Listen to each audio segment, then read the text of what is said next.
Yeah. Why not start from the beginning? Yeah.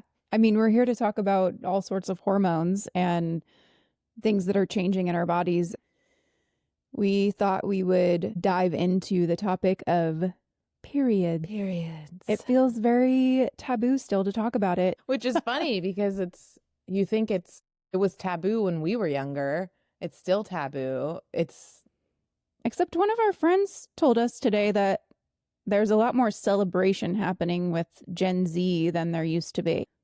They were talking about some Bert Kreischer talking about his daughters Is that celebrating okay? their periods. I was like, thanks for filling in the blanks there, because I know I remember. It's okay. Perimenopause will make you lose your memory. Exactly. Oh my God, my PMS symptoms have just been so extra the last few years. Night sweats, all of the other things that they tell you about where you're like, oh, that won't happen to me. I'll be fine. The brain fog is real for me. That's definitely a new development of just feeling like I have words. I know they're in there. Yeah. Something's holding them hostage. You and I were struggling yesterday. I was looking at you and I'm like, I've known you for 12 years. I can't remember your name. Where is it? All right. We wanted to start with period because the period, we keep referring to this as the period episode. End It's of really sentence. funny. End of sentence. It's just like, there's nothing else to say. We are taught from a young age to be a little bit shameful of when you're on your period, that it's a very private thing, even though everyone, females go through it eventually. And so we thought it was really interesting as we started exchanging our own stories about like what happened when we started our period, or even stories of being on our periods and things that we've had to handle and deal with or figure out on our own. There's still a ridiculous lack of information around what a period is, what to do, how to help somebody, through it. I have a friend now who You have a friend? I have a friend now. He's so excited for me.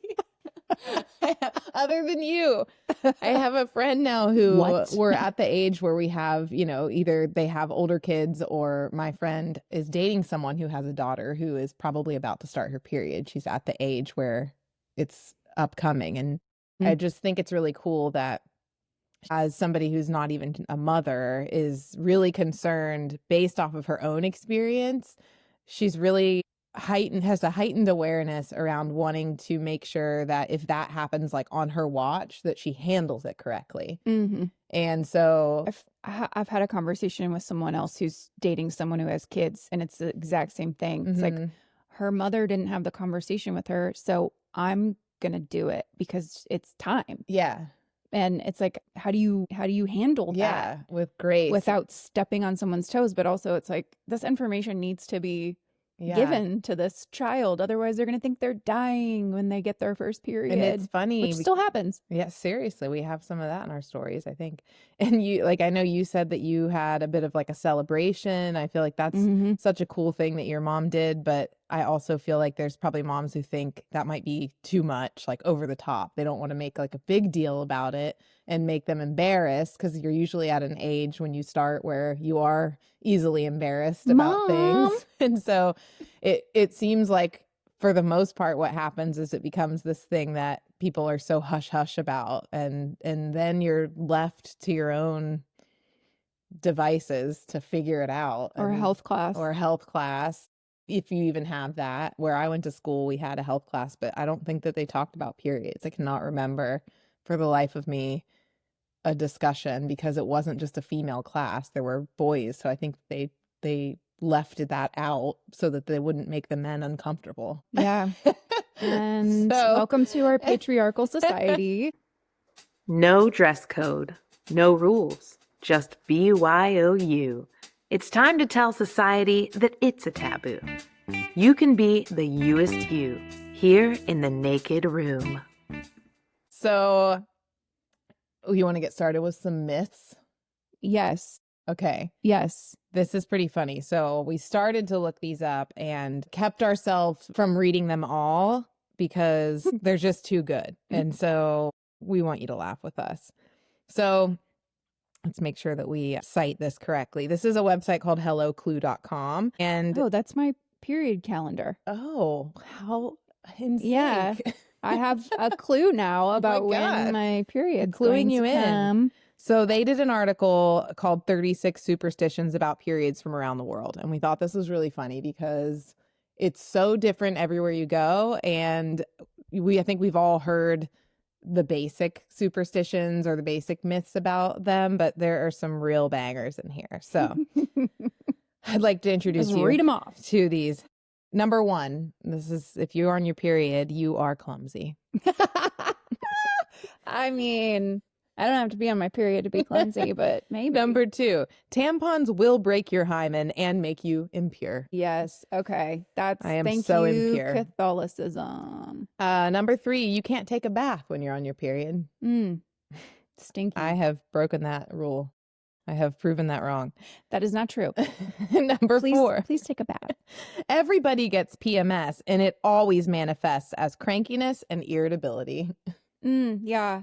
Different symptoms every single month. now. Very, very much. I didn't have symptoms like that at all when I was younger, but as I got older, I feel like they occurred. So I felt really out of touch with my peers when I was a teenager because everyone would like complain about being cranky or having cramps, and I didn't really experience it. But then as I got older, now I feel like I'm eating my words because I was like, what's wrong with you? Let's like buck up. It's fine. It's not a big deal. I mean, my symptoms have fluctuated over time too, because I used to have awful cramps, like to a point where in high school, my mom would have to come pick me up from the nurse's office because I was just like, it was debilitating. That lasted through my early 20s and then it kind of dissipated. And I haven't had really terrible cramps in the last few years, but the irritability stuff kind of comes and goes. And I think that's the hardest part is not knowing what to anticipate from month to month. Yeah. That's something I've You'd noticed. think that we'd figure it out by now, but it's just different. And our bodies are changing for other reasons, like as you age, so you don't know. And there's just so many external factors. So Yeah. it's like, am I irritated? Am I irritated because I didn't get enough sleep? Right. But did I not get enough sleep because I'm experiencing fluctuations in my hormones? Or was it something else? Or there's just like, it's a riddle every day. Yeah, it really is. And I think it's a great example of why we should just give ourselves more grace. And because we're, as women, well, I can speak for myself and I think I can speak for you, but we are constantly trying to push things down and give some kind of excuse for why we feel whatever we're feeling. Yeah. And sometimes it's just a matter of honoring whatever's coming up and maybe giving it a little bit more support instead of pushing it away and listening to whatever we need to be doing. Like if we need to rest, if we feel like we need to rest, then that's what we need to be doing. Society has told us that we have to push through no matter what and keep going to your 9 to 5 job, keep in the community. I mean, the pandemic changed a lot of things. And I think the more conversations that we're having, we realize that there's still so much taboo and there's still so many conversations that need to be had to make it more comfortable to lean into whatever's going on in your body and honor the thing that's happening in the moment. Yeah. I mean, I think it's pretty widely known that the female body has not been studied as much as the male body, and that's probably a big reason why we don't have a ton of information ourselves, is because no one else has the information. So if we aren't talking about it and we aren't speaking up and trying to figure it out, then why would anybody else? If it's our, it's our gender, it's our body. So I think that the more we can make it, not taboo, and the more that we can just make it an everyday conversation to be like, how are you feeling today? Not just emotionally, but like, what are your symptoms like? And like, what part of your cycle are you in? Like, I'm experiencing that too, or so-and-so is experiencing that, and sharing information that we're learning as it's developing, because even though this is something that has been around for as long as it has, it seems and feels like every day there's some new piece of information about what we can do to improve it, or things that might be, like working against us, like don't eat or drink this while you're on your period, like caffeine is good or it's bad or it might help, or, whatever it is. There's 1,000 different things, but if we aren't talking about it and it continues to be this thing that we just, hide a tampon in our purse and go about our day and maybe just lightly mention like, oh yeah, I'm having some cramps. Okay, that's it. It's so much more than that. And there's so much power in sharing the information with each other and helping each other through it so that we empower, other people to want to also figure the shit out. Yeah, yes.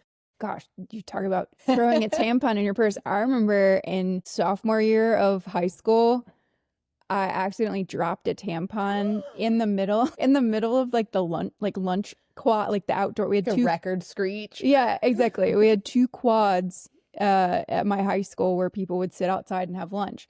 And it was just in the middle, like it fell out of my bag or something.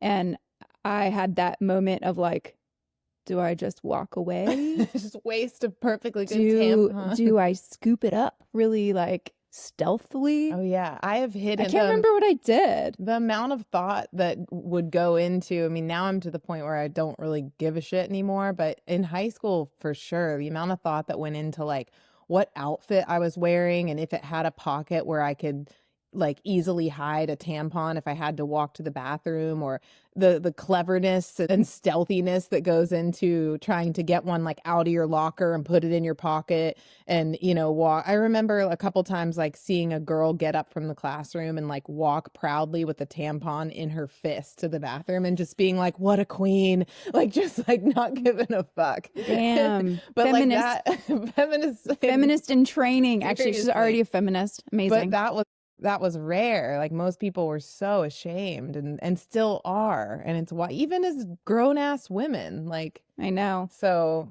well, and I think the narrative is changing and are doing content around this topic is one of the ways that it's changing. yeah, for sure. So keep going down with this these list. myths. All right, so we went over you can't take a bath. People get cranky when they're on their period. Number 5 is don't go camping because the bears can smell it from far away.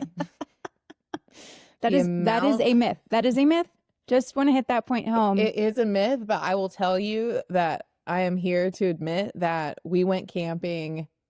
When was it? It was like a year and a half ago. We went up to this river in California, and we're both very bear aware. Both of us like camp. We have all the gear and everything, but it was raining really hard when we showed up to the campsite.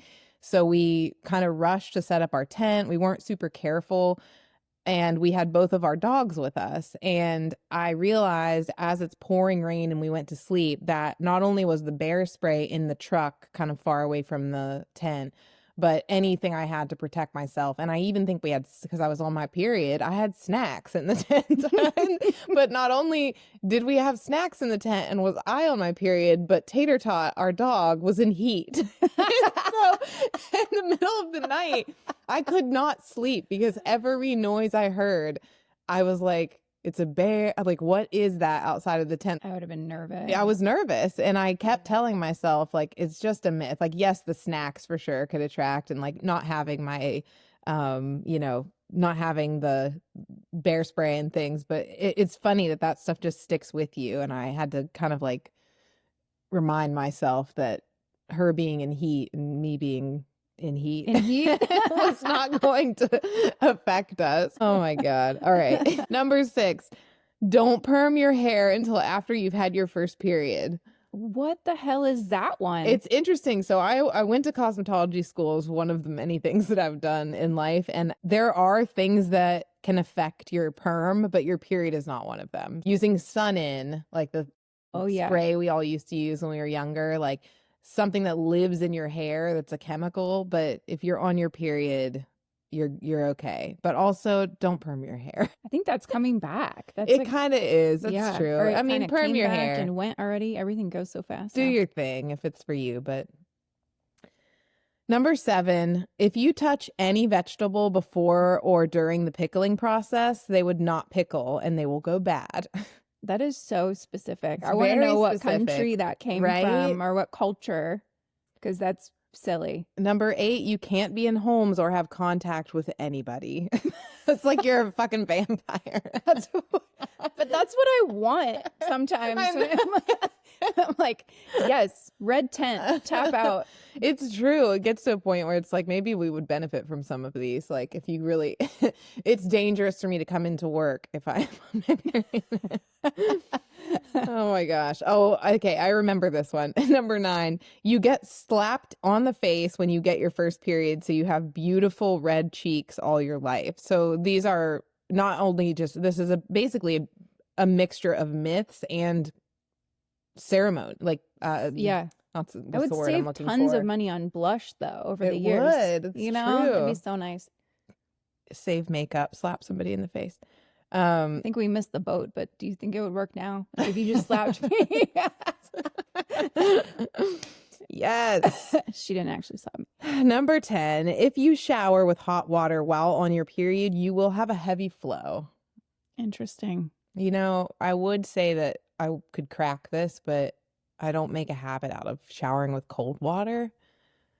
So if you have ever showered, I mean, if you typically shower in cold water and you've showered in hot water and had a heavy flow, let us know. I gotta say, yeah, that would be interesting to know. Actually, right in. I definitely have taken baths whilst on my period at the beginning of my period to relieve cramps, Mhm. and that has worked like a dream. Oh yeah, that's a go-to for me for sure. Yeah. Heating pad. Another one that's Bubble a little bit baths. more controversial is orgasming. That's true. I have heard that. All right, this one was also temperature related. Number 11, you can't drink cold beverages because they will give you cramps. Weird. Okay, I guess I understand the logic behind that because heat is what kind of helps relieve cramps. Mm-hmm. So, but yeah, still, I don't. Drinking a cold beverage. Yeah, it makes no It sense. doesn't make any sense to me. Move on. Move on. Move on. Next, number 12, don't wash or cut your hair. What? Listen, you can't perm it. You can't wash it. You're going to look like shit. It's terrible. Okay. I think maybe one of my favorites. Prepare yourself for this one because some of these, I have to preface, some of these, even though it says they are myths, I am unclear as to how much studying has been done on this. So this one worries me. Number 13, having sex can kill your partner while you're on your period. I That would one- say I would ask my previous partners, but they're all dead. So By unknown causes. okay. Number 14, you can't touch flowers because they'll die quicker. No flowers for you. Periods are miserable. You can't have flowers. You can't drink anything. You can't touch vegetables. As long as you don't touch the flowers. If you look at them, People can get you flowers, but you cannot touch them. don't okay? touch them. Number 16, you can't enter a kitchen or cook food with anyone else. This is a myth that where I grew up in West Virginia, there was an Italian restaurant. I won't say the name. I don't think they exist anymore. I'm pretty sure it burnt down. Probably the woman that had to deal with this burned it down. But she was not allowed to work when she was on her period because they thought that if she touched the sauce for the pizza, that it would be impure. What? Yeah.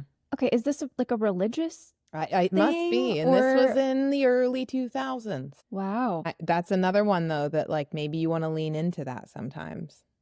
I don't really cook. I've been waiting for the day when I get like really excited about cooking, and I have tried so many times It's not clicking. and it hasn't. No, my husband will go out on tour for a couple of months. I'm like, I'm just going to keep ordering. You should, instead of the Food. joy of cooking, you should write a cookbook that's just like the bane of my existence. Cooking, just like and it's just a list of takeout recipes or takeout numbers. It's It's just like a QR code for DoorDash, a QR code for It's written by Julia Adult instead of Kelly doesn't want to fucking cook. All right. Number 17, you can't enter a place of worship. I mean, that goes along with No problem for me. No problem. No problem. Number 18, you can only enter a place of prayer once you've washed your hair on or after the 4th day. Okay, this is a little contradicting because I thought Yes. you couldn't wash your hair while you were on your You period. can't wash your hair. So what are we doing here? And you can't, and if you're going to enter a place of prayer, that's also a place of worship. So Yeah. After the 4th makes day. sense. Yeah, there's a lot of conflicting information in here. Number 19, you must wash your hair on the 1st day of your period to clean yourself completely. And then it says, but on the contrary, number 20, if you wash your hair, your flow will be less and it will affect your fertility later in life. Wow. How many people have gone through their entire lives Believing these things? This is wild. This is fuel for our fire. It really is. Number 21, you should avoid dancing to very active rhythms in order to take care of your uterus.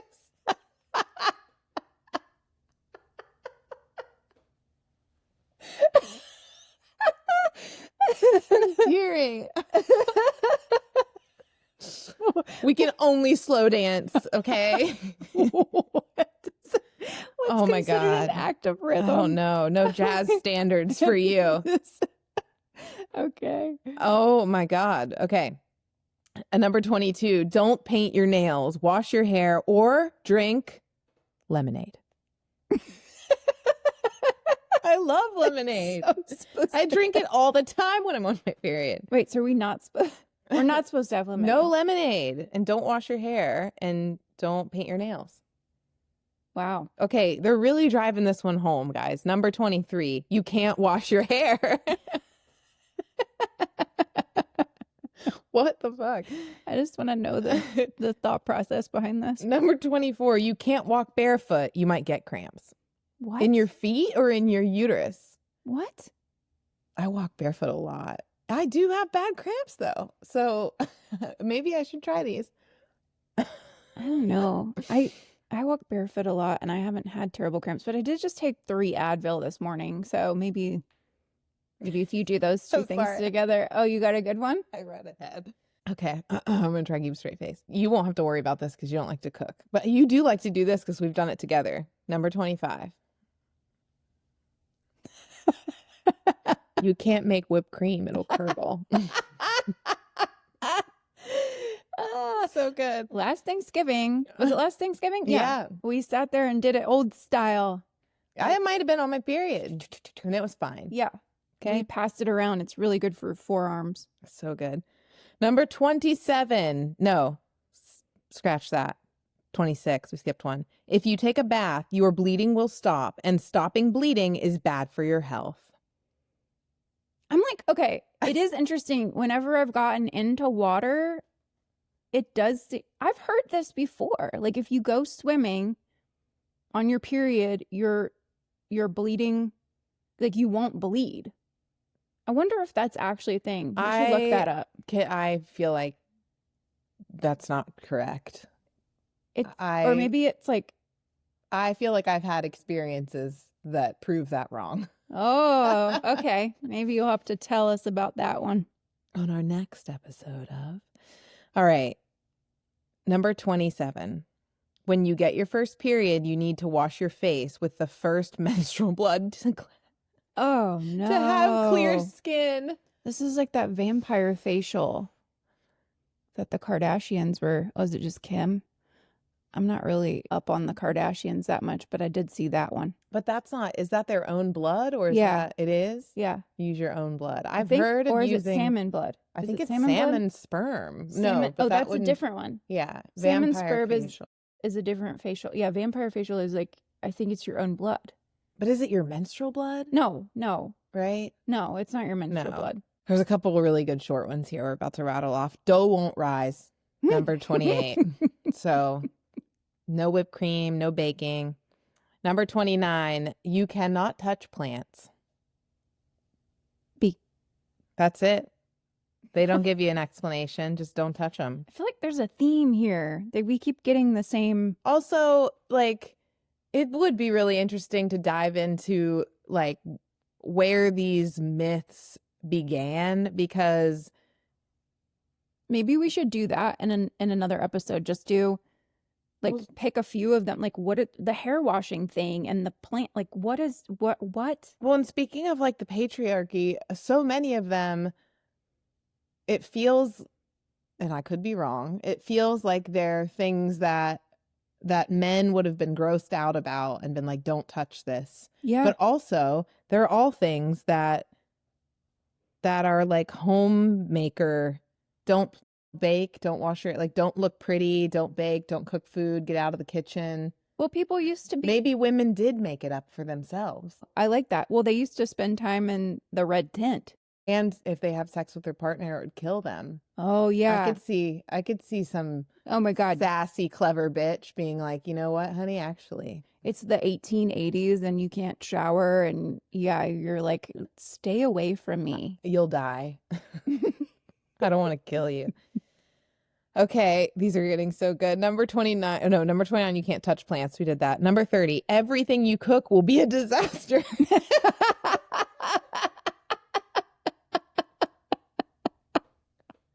I just drooled. What? Oh my God. Number 31, you can't go to the beach or pool. No contact with water. Number 32, you can't make mayonnaise. It will curdle. Ew. Number 33, you can't make sushi because you have an imbalance in taste.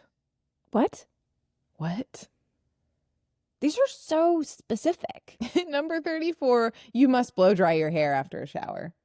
But you're not supposed to take a shower. I don't know. I think these came out like that one. I feel like that would have been like Con Air came up with that. That was like a marketing pitch. They were like, we invented. I was thinking of that movie, like the Con that Nick Cage movie. Oh my God. Nick Cage is like, blow dry your hair. Yeah. You're talking You about the impure. blow drying company. Okay. Blow dryer. Number 35. We're almost done here. Number 35, avoid shaving your bikini line as the skin will get darker. Okay. What? Okay. I've heard, but like if you shave, then your hair comes back more coarse, which I get, it seems, I don't know. Is that true? It seems like it. But then also, as we age, our certain hairs become more coarse and then some completely go away. It's true. It's a Anyway, lot that happens with hair. continue. That's a whole other topic. We're on our last one, last but not least, number 36. And I really hope that, again, like a sassy lady came up with this to just help her, just like to give herself a goddamn break. Number 36, you can't cradle babies or you'll cause them to get sick. She's like, I need a break. Well, those were great. Those were enlightening. Those were interesting. We put an ask out to some ladies, and I want to get a little rundown on what like some of their period stories are, either their first, like when they first started, Mhm. or any kind of anything that stands out as a significant moment. We're gonna read Excuse me. some of these off. Okay. So this is Beatrice in California. This is exciting. I haven't heard these. She says, yeah, so Jamie Lynn has not heard this yet. I'm going to read this in real time, and her reactions are 100% real. From ages 5 to 10, I grew up living with my grandparents in the Philippines, which led to spending lots of time with family and extended family members. I remember being 6 or 7 years old while one of my cousins was having a conversation about her mens. In the Philippines, we refer to our period as mens, short for menstrual cycle, obviously. Being an avid pun pusher, I've always giggled to myself about the irony of calling Mother Nature's monthly bill mens, something and someone's that bring out extreme feelings of appetite, irritability, short-temperedness, frustration, etc. It's so fitting. Anyway, I remember interrupting the conversation only to be informed by my cousin that I too shall wake up with this experience one day. And I remember saying to myself, that won't happen to me, and I'll make sure of it. Here's the ridiculous So bit. defiant. I know, right? 6 or 7-year-old. I'm not going to have a period. Fast forward to having moved back to America. I'm 11 years old in 5th grade, sitting in Mother Teresa's class. I went to a Catholic grade school. And a warm liquid starts gushing out along with very intense stomach cramps. Having forgotten my exchange with my cousin 6 years prior, I panic and muster up enough courage to excuse myself immediately. Relieved to learn that I was the only one in the bathroom, I took a peek, and well, there it was in all its red, gushy gloriness. And then it hit me, that conversation I had with my cousin. I failed to prevent this from happening. I was embarrassed. I was only 11, and I wished it would all go away. Me too, girl. Filipinos tend to lean on the conservative side of things when it comes to sex and the female body. At just 11 years old, I've had the suspicion that my Filipina mother was uncomfortable talking about the birds and the bees to her only daughter. And admittedly, I've never received this conversation from her at all. I had to seek out information on what was happening from my doctors and medical professionals, as well as researching information on my own. Over the years, conversations with other informed and educated women has been the best way of learning my body. It's in the minority from the conversations that we've had and the people we've talked to that people felt super informed. And somehow still there are young girls who think that they're dying when they start their menstrual cycle. I don't know why I laughed a little bit at that. Just because I'm celebrating 30 years of menstruation this year, and Congratulations. just so we're going to have a birthday. And what have you learned? I think I'm just used to it at this point, and I take it for granted that the 51% of us in the world, I guess, are bleeding out of our bodies every month, and it's still considered such a weird topic. Yeah. It is weird, honestly, to think about it bleeding out of our bodies every single month. Second. Never mind. Cancel the podcast. This shit's weird. Don't talk about it. It is honestly, it's weird, but it's not gross. It's not taboo. It's something that so many of us experience. Even if it is, I think that's the bigger part. It's even if it is gross and weird and awkward, that doesn't mean we shouldn't talk about it. Yeah. It Yeah. doesn't mean that people should have to go through experiencing it blindly because other people aren't comfortable enough or open enough to share their experience or to guide somebody and give them the lowdown on what to expect. Well, and for me, and this is so interesting to say this or to feel this way, but it's almost like a radical protest for us to be talking about it because we've been told to keep quiet about it, to pipe down,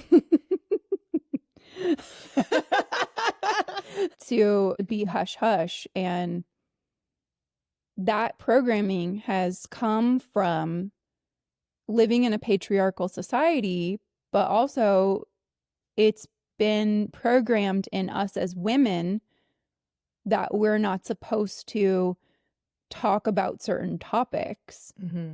And that's all come from the society that we live in, that's been dominated by the men in charge. Yeah, essentially, it's if something makes someone else uncomfortable, make yourself uncomfortable in order to preserve their comfort.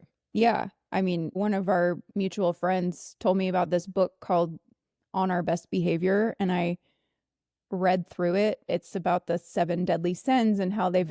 Did you read it? No. Oh my God, Thank it's so good. goodness. I kind of cried at the end because it was over. It was so good, and I felt so understood and so seen.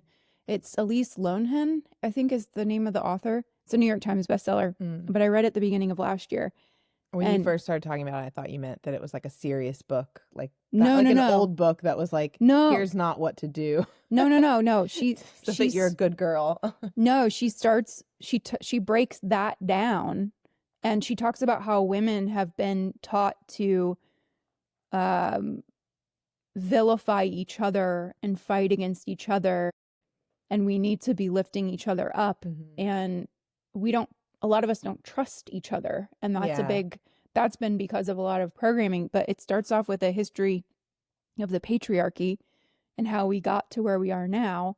And then each chapter after that is a deadly sin and how that relates to women feeling guilty or shameful about certain things that have then made us attack each other and turn against each other.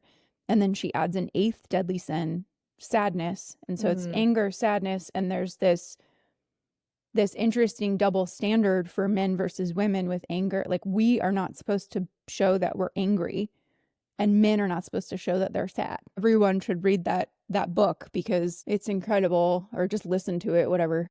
We're doing a podcast now, so do whatever works for you. But read, just ingest it somehow. Yeah, it's amazing. I might actually read it again. I've told pretty much every single woman I've talked to about it, and I've told men as well, because I think that every man should read it. I'll have to check it out. Yeah, that's your homework. Okay, it's really good. Got it. Do you want to read another? Sure. Or what's your own period story? Oh, me. Okay. Specifically with starting. Yeah. I don't remember having a lot of conversations around it. My mom has been in the medical field. She was a med tech working for University of Virginia hospital system for a very long part of her career. So she's always been really open with things going on in our bodies and like doing a lot of research and kind of diagnosing herself. And she's looked out for me a lot too, as far as getting a second opinion from doctors. Like, I had an experience with a doctor when I lived in DC who I had an abnormal pap smear, and he was like, oh, you need to go in and get this cone biopsy. And my mom was like, let me talk to the doctor here at Student Health. And she said, no, absolutely not. Anyway, we'll go back to advocate to have on your side. Yeah, exactly. So I'm pretty sure that we talked about it, but I don't really remember. I started when I was 12, and pretty soon after I started, my mom and my aunts and I, so my mom has 2 sisters. She's the middle. There's 4 kids altogether. There's 1 brother. But she and her sisters are super close. They all live here in the same area. And I think it was my mom's youngest sister, my Aunt Ellen, who was like, let's do a ceremony. So we painted. That's awesome. Yeah, we painted rocks, and we buried them in, like, we had my great-granddad's house, and there was a cottage behind it. And so we buried them. They're somewhere. We sold that house and the acre that it was on. And so those rocks are buried somewhere in the yard still. Looking back now, I realized how rare it is to have a ceremony like that and to honor this really pivotal moment that most of us are taught to feel ashamed about. So I had a good experience. I've had a lot of kind of uncomfortable moments with my period, but as far as starting, I think it was pretty uneventful when I first started because I was prepared enough. But then, yeah, we had a little welcome to womanhood ceremony, being a 12-year-old. Good job, Mom. Yeah. That's nice. Yeah. What about you? What's yours, Jamie Lynn? So periods, my mom was also in the medical field. She was a nurse, an LPN. And I didn't have a lot of information about periods and like what to do, but I definitely knew periods existed because my poor mother had like the heaviest periods, and as a nurse had to wear an all white scrubs, or, you know, her nurse outfit, costume, whatever you uniform. Thank you. Yeah. And so I had and have, prior to and after I started my own period, so many memories of her just having like period accidents, and it made me, she did such a good job of not making it a big deal, but it made me embarrassed and feel bad for her, that it definitely instilled in me to like always be really hyper aware of like when I'm on my period, and make sure it was probably the beginning of me being a very type A person, because I'm like, okay, I need to make sure I have that. I have to be super prepared, you know, I have to make sure I have everything, and I've thought of everything. And not that she hadn't, she was just busy taking care of patients and on her feet. And, I'm imagining that because she worked at a hospital, it was probably a pretty period positive place, but the nature of her work didn't really allow her to take like big, gaps of time to herself and things like that. So it was what it was. So, I feel like before I tell you my period story, I have to tell you hers.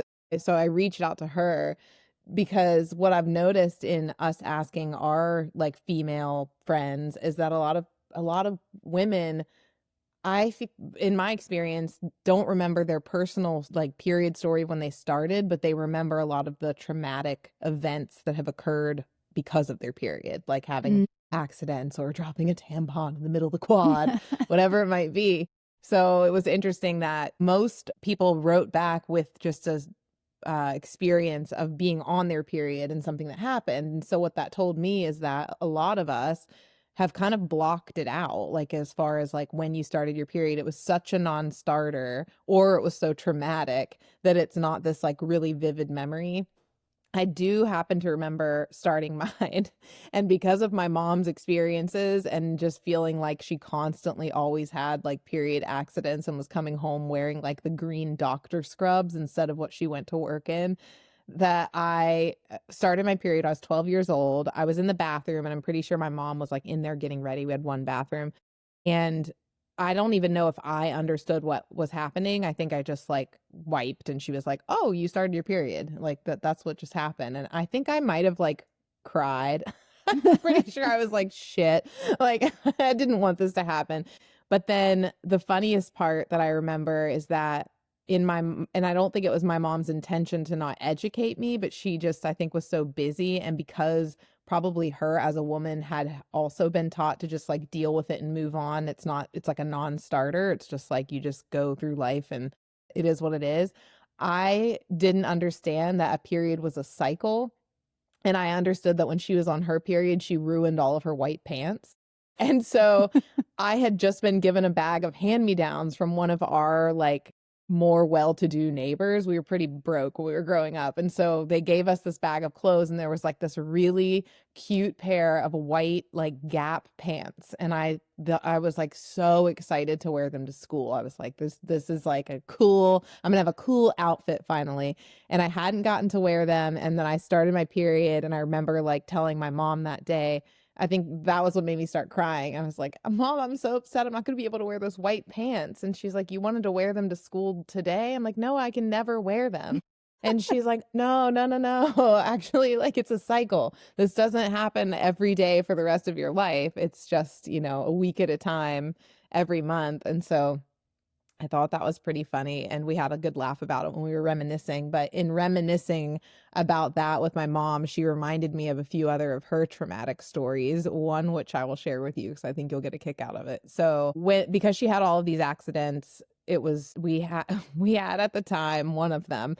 We had I think it was like a Buick Regal was the car, like our family car, and it was maroon and the interior was upholstery and it was also like a deep maroon. So, Oh, that's nice for periods. like I almost wonder now if my mom was like, "That's the one. Like this is the car that we need to get." And so Period proof we upholstery. exactly. So the family shared the vehicle. My mom and dad shared it. And my mom had went to work that day taking the vehicle and then had an accident on the way back, and she went in and got changed and she did her best to like clean the seat and do what she could to get it off of the upholstery of the driver's seat. My mom was much smaller than my father. My dad was a big guy. He was like 487 pounds. And so as you can imagine, when he went in to then use the vehicle and go to the store, Oh, no. my dad also, because he was kind of a bigger guy, shopped at the big and tall men's store and often wore like athletic wear, so really light gray sweatpants.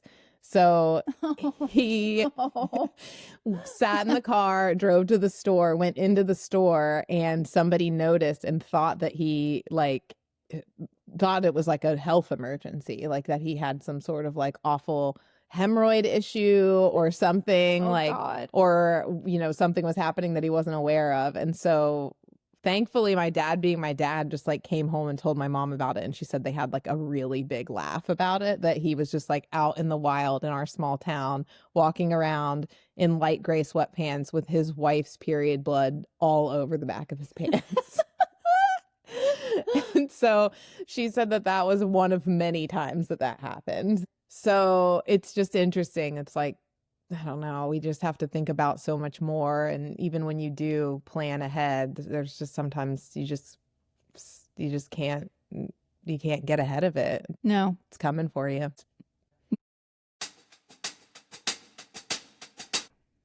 If you had a daughter, how would you handle her starting her period? I would make it kind of a normal conversation so that it doesn't feel like such a big deal. Because I'm thinking back to adolescent Kelly, Mm-hmm. and I remember there were things like when I got my first bra or something, like a training bra. What does it train him to do? I don't know. But I got a training bra, and I remember I was wearing it, and I ran down the hallway. I had basically like mosquito bites at that point, you know, like I didn't really need anything, but So proud of your training Tiny. bra, though. yeah. And I remember my mom had this reaction like, oh, bras. And then I just felt so like weird and uncomfortable because I didn't want to have a narrative like that around it, but I didn't Yeah. know that until it happened. But I think that taking that into consideration, and my mom's going to hear this and be like, oh my God, I'm so sorry that happened. But I just wanted to, I want to feel like it's just a normal everyday conversation and not such a big production, I guess. And so that's how I would handle it. Yeah.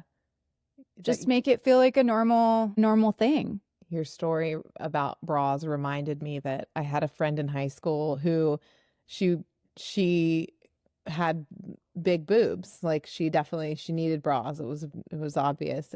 But she lived with her dad. She didn't have much of a relationship with her mom. And her dad was so, out of touch of raising a daughter and the things that needed to go along with that. He was like very traditional, like old school man. And she would use it to her advantage. And anytime it was like the weekend, every weekend that we would get together and like go do something, whatever we did in high school, like go out or go get food or whatever, she told her dad that she needed money for bras. He's like, Okay, okay, fine. He thought that she had to get like a new bra every week. I don't want to talk about it.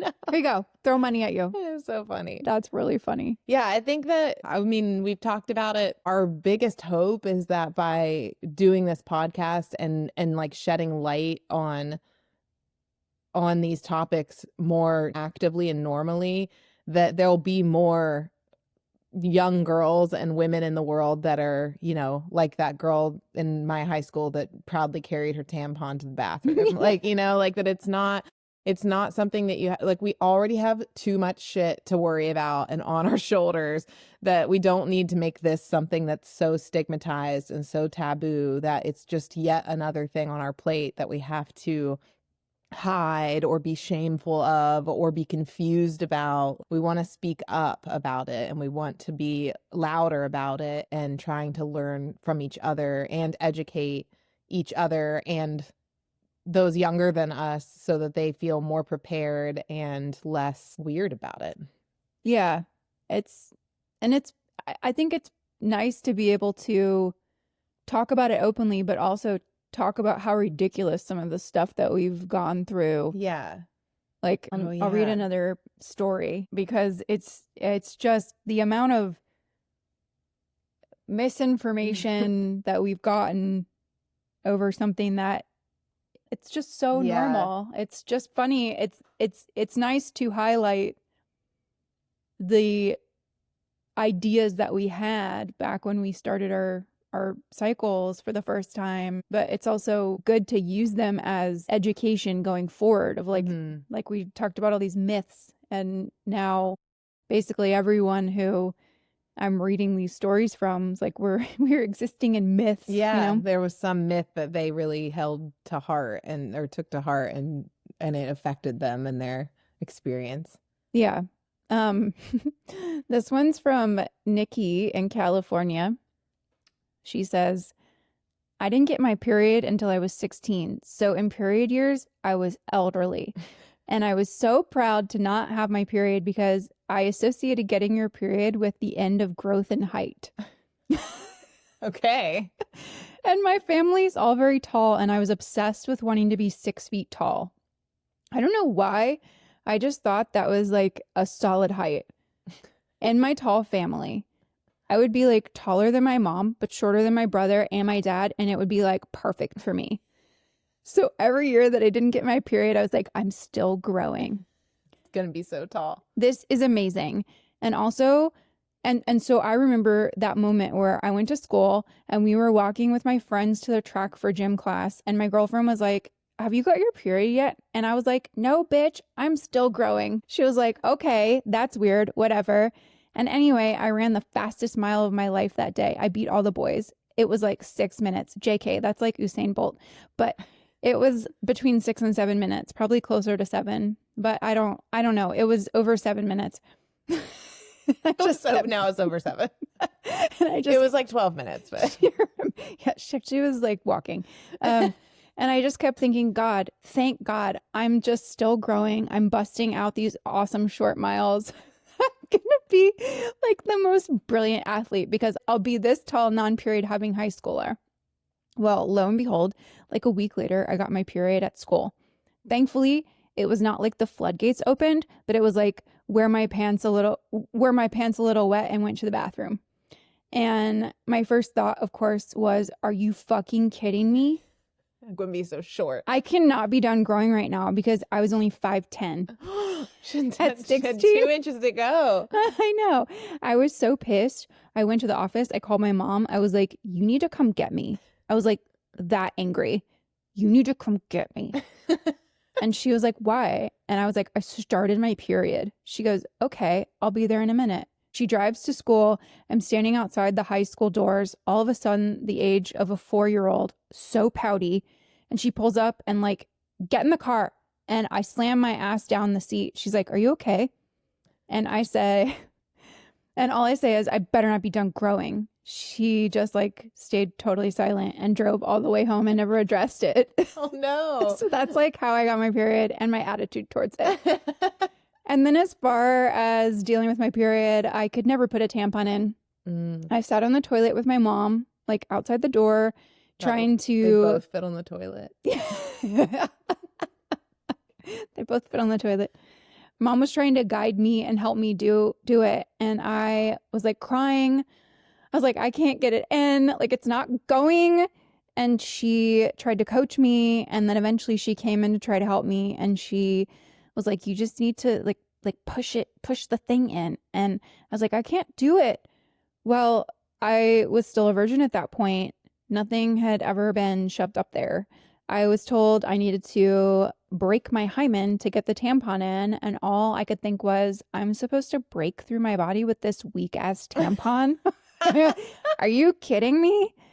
It never happened. I ended up wearing pads for 2 years, and I'm talking like all my sports games. Through my body. Soccer. I know.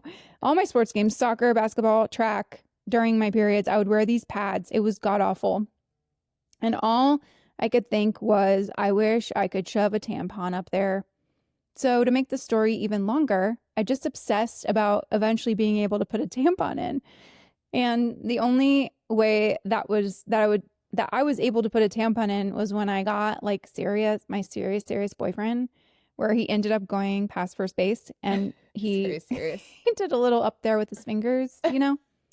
And after that, I was able to put a tampon in. I thought to myself after that day, you know what? If those can fit in there, I bet a tampon can fit in there too. So I went and tried it and it did.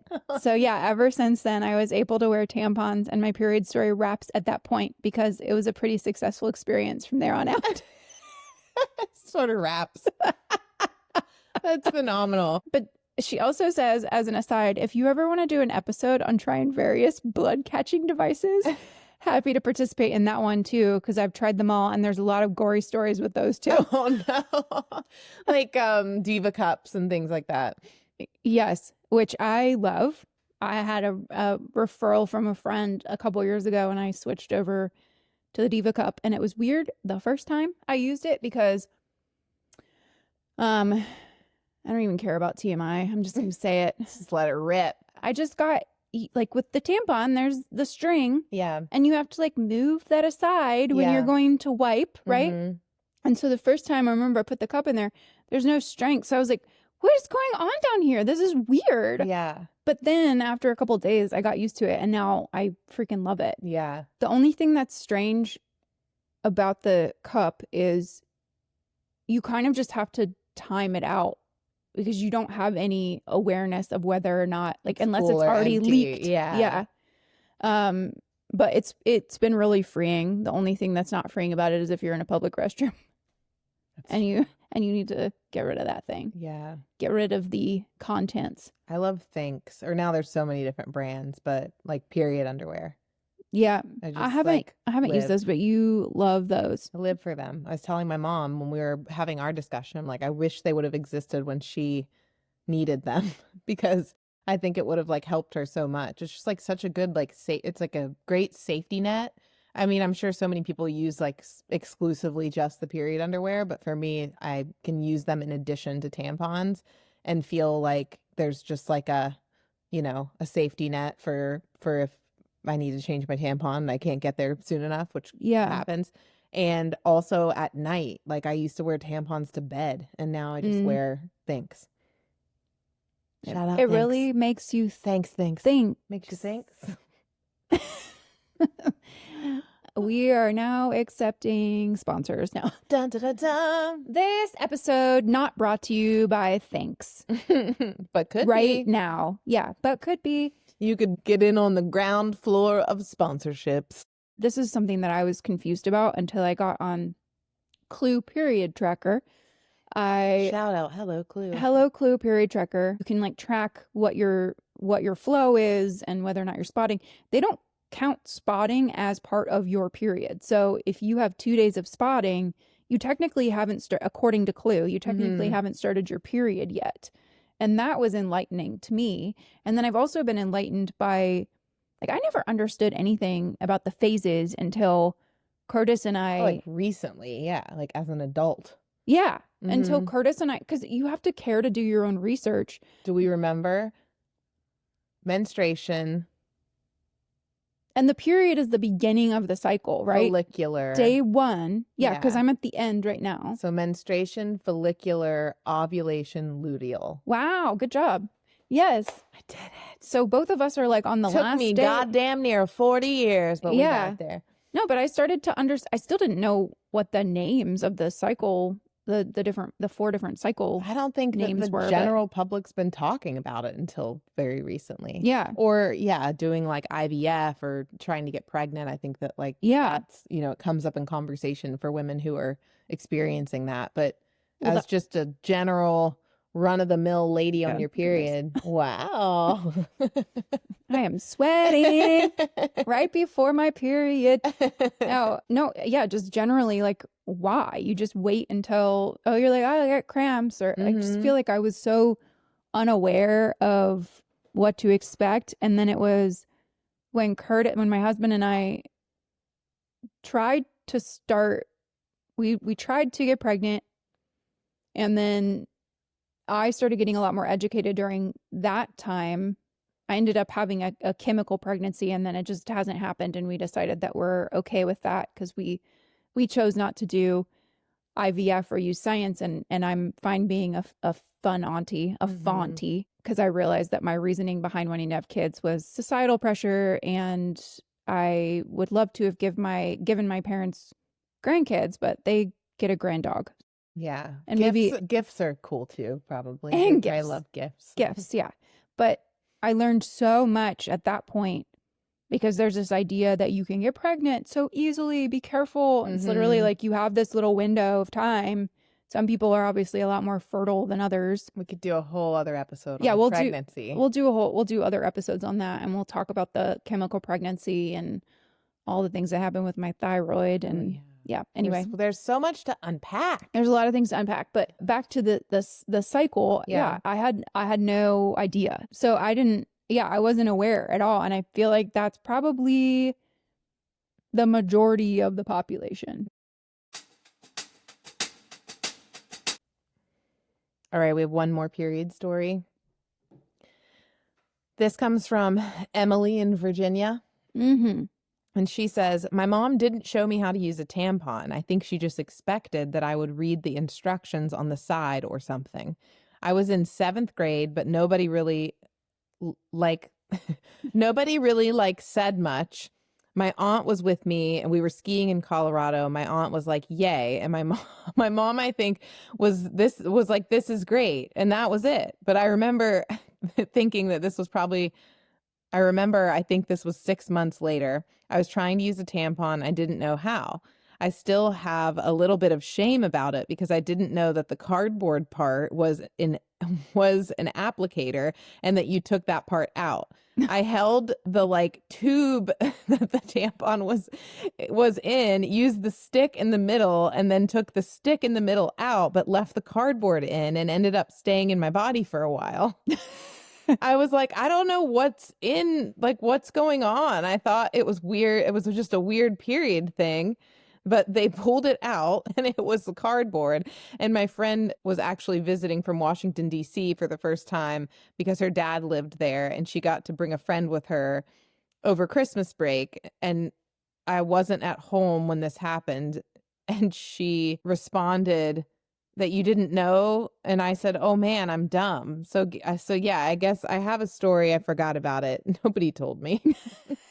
Poor Emily. Oh, yeah. We've all made some tampon faux pas. I've definitely done the cardboard thing. Or I've had it fall off too, and then you're just boop, put it up in there. Or there's the tampons that come without the applicator that are just wrapped in plastic. I used to get those all the time because I'm an environmentalist. Yeah. It's less waste. We've tried it all. Yeah. And in so many years, there's really not been that many advances in the things that we have to use and lug around. Yeah, I know. It's interesting to have to plug yourself up every month. You could just go sit in water because you stopped You bleeding. could, because you can't. Maybe. Yeah.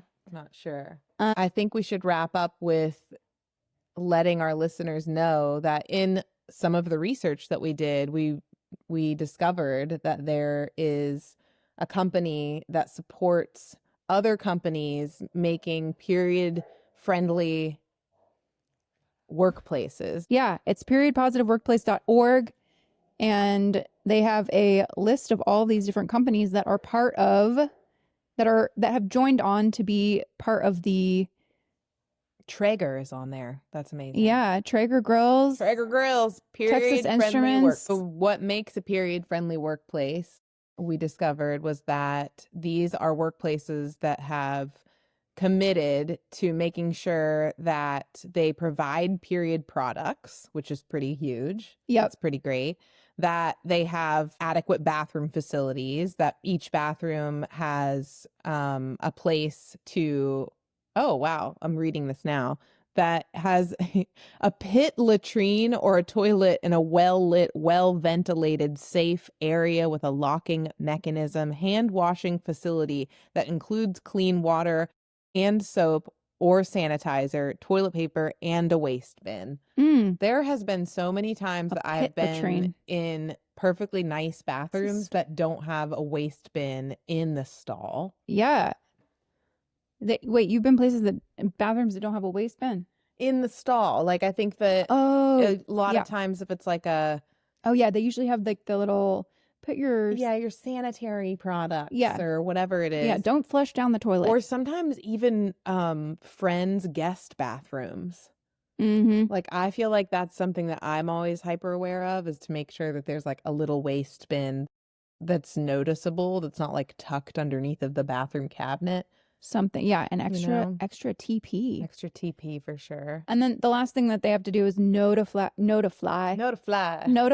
employees. You inform them via formal notice. That's So, nice though, because that yeah. probably also helps just take the stigma off of it. Yes. You work in a workplace and there's a Hey, there's notice going around. yeah, half of you are women, or 2 of you out of 100 are women, which sounds a little bit more realistic. So if you But- are a workplace, Yeah, you can reach out to periodpositiveworkplace.org Yep. and request a certification. You can legit get certified. We'll drop the link to periodpositiveworkplace.org, where you can become a period positive workplace. Certifiable. Yep. Yeah. Once you go to this link, the second part is you fill out the request form. And then the third is that you utilize the period positive workplace partner package that will be sent to you via email. I love So it. this seems so easy, and it will make the women who work in your office feel understood and supported. The amount of times, I remember when I was working my last corporate job, they started putting tampons in the bathroom slightly pre-pandemic. And it was so nice to know that if I forgot something, because this was pre-cup, Yeah. it was nice to know that if I forgot something to take care of myself, Yeah, because sometimes it's not super predictable. I also would just it is, but it isn't. I also would just take a bunch home with me. Oh yeah, no, many a Burke I mean, Williams spa or That pink tax, man. I mean, seriously, like sorry, Core Power Yoga. the amount of money that we have to pay out just because we're women, the pink tax is like we should get free Yeah. products. It's I wild. firmly believe that. And we also would love to hear any of your period stories if you feel so inclined to share, because Oh, yeah. typically the way it works sociologically is that once people hear other people's stories, they also want to share theirs because people like to talk about themselves. Snowballs. Yeah, you have. So we might do more of these episodes just dedicated to talking about period stories, and then we'll get other stories for different topics going forward too. What information did you have when you started? Who helped you through it? Did you have to do it yourself? Do you have any funny period stories, traumatic period stories? The more that we share, I think the more that loosens it up for other people to share. Yeah. All right. We love y'all. Don't pipe down. Exciting news here in the Naked Room. Our anonymous hotline is now live. You can call in and leave an anonymous voicemail with anything from confessions to things you loved about the podcast, things you hate about the podcast. Eventually, this will be a line where we will leave you a prompt at the end of each episode that you can then call in and discuss with us, and it may be featured on one of our future episodes. But for now, let it rip. Whatever you've got to say, we want to listen. That phone number is 213-537-9791. See you there. The Naked Room podcast is brought to you by hot coffee, cold showers, grit and determination, the power of being a woman. We'd like to thank ourselves. This is a self-run operation. We have done all of this on our own, other than with the help of our hot sound guy, my husband, Curtis Keeper, who curated all of our equipment and got us up and running.